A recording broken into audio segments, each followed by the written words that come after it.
le prince Andrew est véritablement persona non grata auprès de sa famille.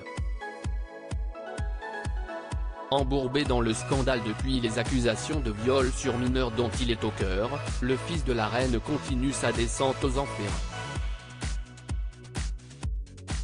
Après son interview vérité sur la BBC qui n'aura fait que le précipiter un peu plus dans sa chute, sa mère et son grand frère, le prince Charles, l'ont exigé de se retirer de la vie publique, craignant que le scandale n'entache durablement l'image de la famille royale.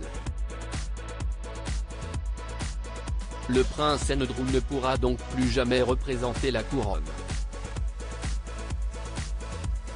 Sa situation n'en finit plus de se compliquer.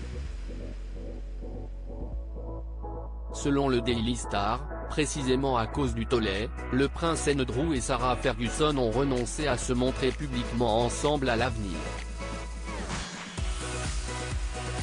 Les parents des princesses Béatrice et Eugénie se sont séparés en 1992 avant de divorcer en 1996. Dernièrement, les observateurs ont bien remarqué un rapprochement entre les anciens époux, qui s'entendraient si bien que plus de 20 ans après leur rupture, ils auraient remis le couvert.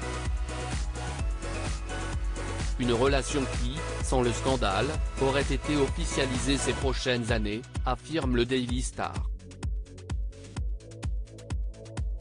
Il faut dire qu'ils vivent ensemble et que, selon un journaliste d'ITV, la mère de famille vivrait un conte de fées aux côtés de son ancien mari, le plus beau qu'elle n'aurait jamais vécu.